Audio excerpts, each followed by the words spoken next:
Movers and shakers. दोस्तों, दिवाली के मौके पर हर कोई एक दूसरे को ग्रीटिंग कार्ड्स भेजता है। ये कुछ ग्रीटिंग कार्ड्स हमारे हाथ लगे। ये वो कार्ड्स हैं जो बड़े बड़े नेताओं ने एक दूसरे को भेजे थे।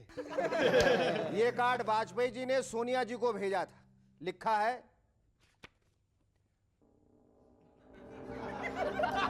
ये दिवाली आपके लिए और भी धमाकेदार हो, इसलिए बोफर्स तोप की रिपोर्ट इस कार्ड के साथ भेज रहा हूं।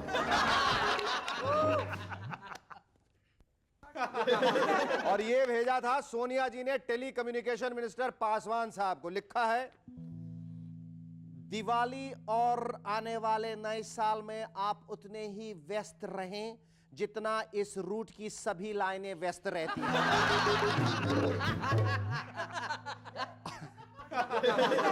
और आपकी जिंदगी में एक भी दुख मौजूद न रहे, क्योंकि डायल किया गया नंबर मौजूद नहीं है। ये कार्ड लालू जी ने शरद यादव जी को भेजा था। लिखा है, दिवाली और आने वाले नए साल में आपके सारे दुख ऐसा टूट जाए जैसे आपका जनता दल टूटा। पटाखे चलाओ टॉप 10, याद आएगा लालटेन। Ladies and gentlemen, our guests tonight are Ram Shankar and model Deepanita Sharma. But before that, give a large round of applause to Shahrukh and the Rubber Band. Thank you.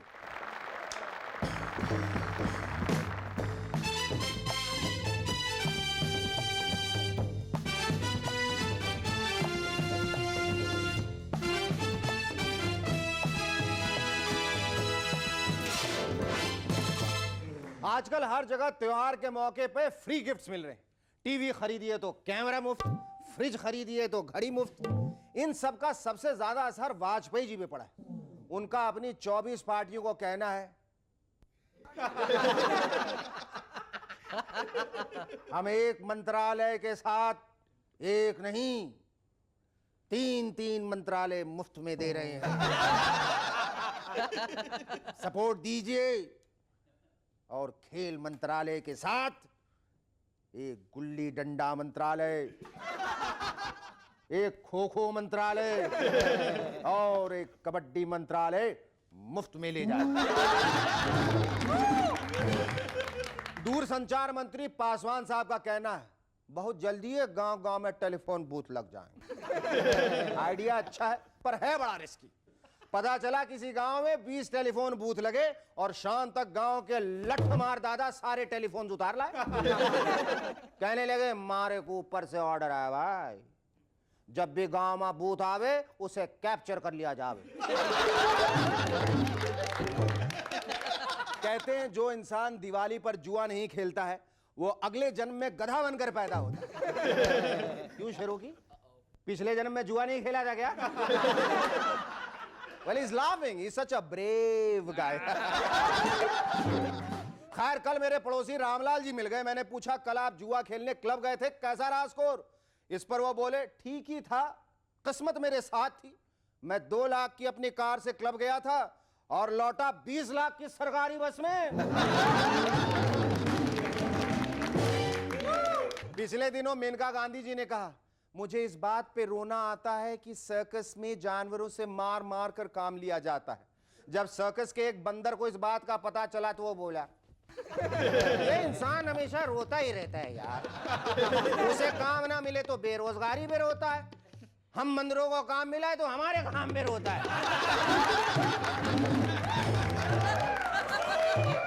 रोंदू कहीं का। सोनिया जी का कहना है, कांग्रेस जहां जहां हारी है उसका कारण पता करने के लिए एक जांच कमीशन बना है। वो 1-2 महीने में अपनी रिपोर्ट दे देगा। अरे सोनिया जी, 1-2 महीने तो बहुत दूर हैं। एमएनएस ने तो कारण पता भी कर लिया है। हमारी रिपोर्ट बताती है कांग्रेस के बहुत सारी जगहों पर हारने का एक ही कारण था। अरे भाई, सामने वाली पार्टी जीत जो गई थी। अमेरिका के जानवरों के एक्सपर्ट प्रोफेसर ग्रिट के अनुसार कुत्तों के बाद घोड़े ही इंसान के सबसे वफादार दोस्त होते हैं। कई घोड़े तो इंसान की भाषा तक समझते हैं।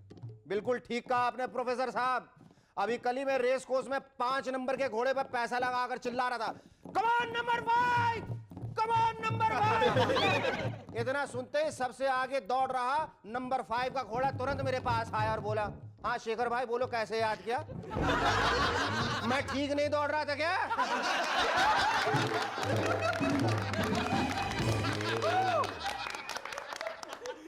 पिछले दिनों इनकम टैक्स वालों ने राजेश खन्ना साहब के नाम एक नॉन बेलेबल वारंट जारी कर दिया। जब एक लेडी ऑफिसर ने उनसे टैक्स के रुपए भरने के लिए कहा तो वो बोले, मैं तुम्हें क्या दूं बहन? अरे मैं तो इतना भी नहीं कह सकता रे कि मेरे बचे खुचे पैसे तुम्हें मिल जाए। पासवान साहब जब रेलवे मिनिस्टर थे तो उन्होंने बहुत सारे लोगों को फ्री रेलवे पास बांटे थे। अरे भाई पासवान जो ठहरे इसलिए बांट दिए पास ही पास। पर अब ममता बनर्जी ने उन सारे पासेस पे बैन लगा दिया है। भाई बैनर्जी है ना,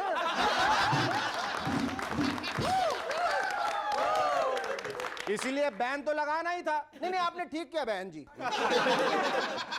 पिछले दिनों सुनील दत्त साहब ने कहा, काश मैं संजय दत्त का बेटा होता और मैं भी उर्मिला मातोंडकर के साथ गाने गा रहा होता।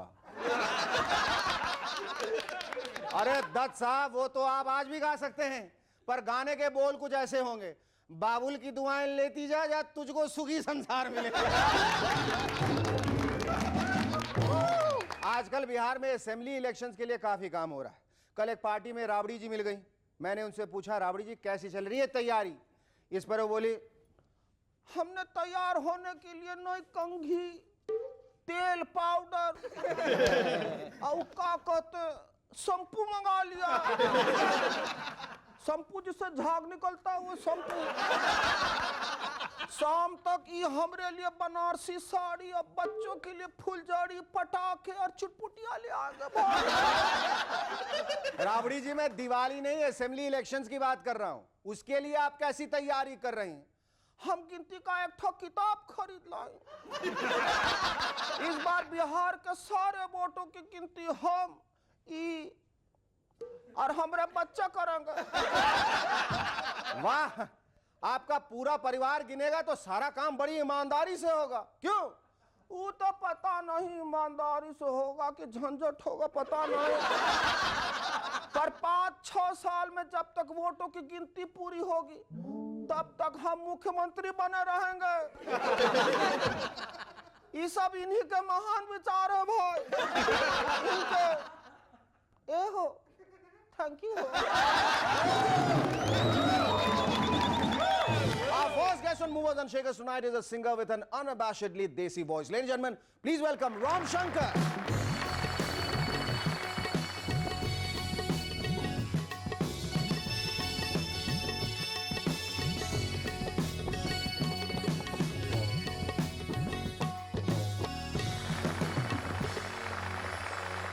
सबसे पहले तो मैं आपका शुक्रिया अदा करना चाहूँगा, आप हमारे शो में आए, और फिर बधाई देना चाहूँगा आपके इस नए एल्बम यार का दीदार चाहिए। ये यार के पीछे आप हाथ धो के क्यों पड़ गए? ये बताइए पहले। यारो सब दुआ करो, यार का दीदार चाहिए, इसके पीछे वजह क्या? और ये भी बताइए कि आप जो अपने पहले एल्बम में जो इतने जुदा दिखते हैं, इतने फर्क अभी कुछ और ही दिख रहे हैं। मैं तो किसी और शख्स की उम्मीद कर रहा था। पहला जो मेरा एल्बम था यारों सब दुआ करो, उसमें म्यूजिक वीडियो में मैं नहीं था। आप नहीं थे? जी मैं नहीं था उसमें। क्यों नहीं थे आप? ये तो वीडियो डायरेक्टर को पता होगा। लेकिन अब आगे के जो मेरे जितने भी म्यूजिक वीडियोस आ रहे हैं उसमें सब में मैं आपको नजर आऊँगा। जैसा कि मेरा ये नया एल्बम वीनस ने रिलीज़ किया है, यार का दीदार चाहिए, तो इसमें मैं नजर आया लोगों को। बहुत अपने पहले वीडियो के बारे में जरा बताइए कि लोगों की प्रतिक्रिया क्या थी जी, और आपको कैसा लगा, और उसके बाद ये दूसरा एल्बम जो आप कर रहे हैं जी, तब कैसा महसूस कर? यारों सब दुआ करो, मुझे उम्मीद पूरी थी कि ये एल्बम बहुत अलग हटके बना है और ज़रूर ये कामयाब होगा, और ईश्वर की कृपा से वो हुआ। ईश्वर से ज़्यादा यारों की कृपा थी। यारों की कृपा।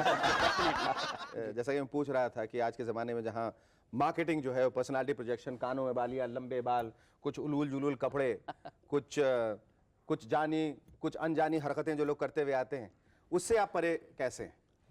सादगी क्यों है? सर जी मैं समझता हूँ कि ये जो भी दिखावा या जो भी ये चीज़ें हैं ये बहुत दिन तक नहीं निपटी।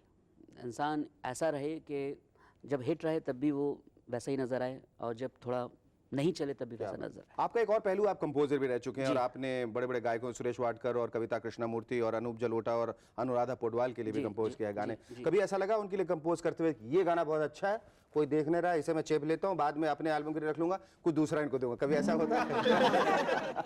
लालच कहीं आता है? सर ऐसा है ना कि मैं समझता हूँ कि मेरे पास ख़जाना है बहुत बड़ा, और वो ख़जाने में से अगर कुछ मोती चले जाते हैं तो कुछ फ़र्क नहीं पड़ता। मैं अपने लिए और बेहतरीन कंपोज कर सकता हूँ और ज़्यादा अच्छा कंपोज कर सकता हूँ। और पार्श्व गान के बारे में आपका क्या ख्याल है? मैं गा रहा हूँ, काफ़ी फिल्मों में गा रहा हूँ, और परदेसी बाबू में आपने गाया? परदेसी बाबू, हसीना मान जाएगी, गंगा की जय कसम। मुजरिम, गंगा की कसम, ग्रहण, आने वाली फिल्में हैं हम पंछी एक डाल के, जानवर। लेकिन आपको लगता है अपनी तरफ से आपको मकाम हासिल हुआ है वो पार्श्व गायन में? डेफिनेटली धीरे धीरे मैं बढ़ रहा हूँ अपनी मंजिल की तरफ, लेकिन बड़ी आसानी से और बड़े इत्मीनान से। और अब इसके बाद किस तरह के एल्बम निकालने की उम्मीद है?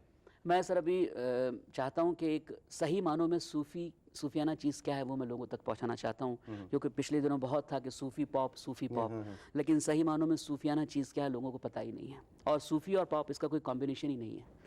सूफियाना कलाम जो है अमीर खुसरो साहब, बाबा फरीद, बुल्ले शाह साहब, उन्होंने जो कलाम लिखे हैं दैट इज़ सूफियाना कलाम, और उसको मैं सही मानों में लोगों तक पहुँचाना चाहता हूँ। हम यही उम्मीद करते हो, हमारी यही ख्वाहिश है कि आप अपने इस मंशे में, इस ये जो आपने बीड़ा उठाया उसमें कामयाब हो। Thank you so much. It was lovely talking.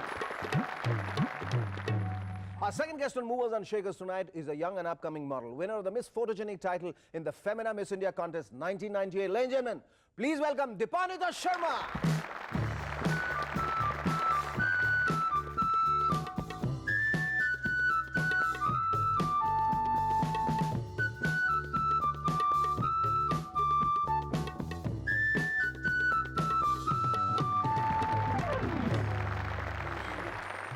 Thank you so much for coming on our show. Thank you very much. Dipanita, मैंने सुना था कि आसाम में सिर्फ पेड़ और दरख्त लंबे होते हैं। लड़कियां भी इतनी लंबी होती। वो एक आपकी दूसरी दोस्त भी आई थी यहाँ, तोरा, जिनको मैंने कहा था तोरा है, तोरे की जरूरत है, देखिए दूसरी आ गई, आसाम से एक और आसामी आ गई। ये बताओ कि अभी बम्बई आए हुए तुम्हें सिर्फ 3 महीने हुए, how you reacting to this place? This place is shocking me. It's shocking you? Why is it that? I'm completely shocked with this place because of the pace of the city. Because लेकिन इससे पहले तो तुम दिल्ली में थी ना 3-4 साल? दिल्ली में तो लाइफ बहुत लेट बैक है। दिल्ली वाले सुन लीजिए। आराम से रहते सब कुछ, हाँ। बाबूगिरी है। हाँ, बाबूगिरी। सुबह 10 से 11 बजे अंगड़ाई लेते हुए। They're going to kill me. No, you're not going to go back to Delhi now, are you? So. I do go for my shows there. Okay. They're listening right there. Delhi don't listen. 10 बजे होना होता है तो 11 बजे चले आते हैं। 12 बजे। Is that the reason why you decided to shift focus to Mumbai? No, it's mainly because of my commercial work here. I was not doing any ad work when I was in Delhi, and it was mostly I was a ramp model completely, and I thought as a model it's very important to strike a balance between the advertising world and the ramp. Jeannie tells me that you are popularly known as the space cadet. Is that true? Why you call the space cadet? Please explain that. What does that mean, space cadet? No, that is because you're forever spaced out. No, there are these moments when I completely go into trance. There's you talking to me, and I hope you're listening to me. What? ये फिल्मों में अक्सर होता है, ये बात करते कोई फिल्म देख रहा था, वो ये पति पत्नी हो वो, every time Sanjeev Kumar was being like, you know, Parveen Babi is talking to him, he goes in a trance. Somebody is talking to him, he goes in a trance. He's always forever thinking about different girls. Does that happen to you? I think I'm the female version of that. Okay. Yeah. But tell me, you won the award of the Miss Photogenic. That's right. You know, you got that title in the Miss India contest 98, 98. Did that help you get the all the modeling assignments, especially the Ghania one? Well, I can't say it. It helped me. Being Miss Photogenic, does that help pursue a modeling career? Yeah. It did help in the sense there was much more publicity and I was seen a lot, you know. I actually look different. There's no shine. My skin looks wow. And re-nourishing your skin from within. Leaving my skin soft and glowing without an oily shine. Wow. Okay, can I play Amitabh Bachchan for a little while? And would you still be Deepanita Sharma walking on the ramp? And please have a look at me, give a look to me and just faint. I don't know, what happened? What exactly happened? No, it was till then I hadn't shifted into Bombay. I was still a Delhi model, and we had this Rohit Bal designer Rohit Bal show here in Bombay, and we'd all come down to Bombay to do the show, and I had no idea who the chief guest was, and it was sponsored by Omega. And I take my first entry, and that show was not like other shows where there are 2 people, 3 people walking together, one Okay. person walking at a time. So I go on head ramp, and suddenly I'm like, अरे इसे कहीं देखा है? yeah, exactly. That was the first thing that came to mind. ये चेहरा कहीं This is देखा such है? a इन्हें कहीं familiar देखा है? face. हाँ. This is such a familiar face. And 2 seconds after that, oh no. This is Amitabh Bachchan. And I'm doing this, okay? Okay. 2-3 seconds passed, and I should have turned and gone by then. Yes, yes. Suddenly I realized the second girl has already come, turned and went back. And I'm still standing there staring into his face. God. And then Well, suddenly, Oh my God. and then I'm posing. Because I have to use. तुमने बगल में serious- देखने की कोशिश की कहीं जया बच्चन तुम्हें दिखूं रही हूँ? I didn't want to. अच्छा, you didn't want- I didn't want to look at anyone else. कभी ऐसा लगा रैम में जाके कि चले जाने के बाद ही लगा हाय हाय ये कपड़े बड़े छोटे हैं अच्छा, और खींच रहे इधर से उधर ऐसा होता है कभी कभी हमें क्यों मन करता है जाके थोड़ा सा खींच दे नीचे कभी ऐसा होता है but does it happen that you feel suddenly very awkward No, once you go on the ramp, you don't feel awkward. If there's some clothing that you're not comfortable with, you have to tell the designer prior to the show. You see, you have to tell the designer prior to the show that I'm not ready नहीं to wear. कभी कभी ऐसे कपड़े भी होते हैं जो उस वक्त अच्छे लगते हैं और पहनने के बाद जब स्टेज पे लगता है तो सब देख रहे हैं ऐसे करके तो लगता है कि कुछ गलत पहना है ऐसा कभी नहीं लगता Especially you know because everybody is getting a low angle shot. You know everybody is sitting out there. They all you know it's like that. You know it's terrible. Tell me the last thing. I mean, like, what all would you want a man to do to win you over? Ouch. Yes, Shahrukh is fast thinking. I mean, like, what would she do? Would I match up to her expectations? You know, suddenly wearing a, you know, this dude is wearing a red shirt and it's got like all jazzed up in Oh, a. yeah, right. He should be able to sing very well. Oh, so but there are about 5 singers out here. You know, they're all very talented. Deepamita, here's wishing you a fantastic career and a very, very bright future. It was lovely talking to you. Thank you so much. Thank you.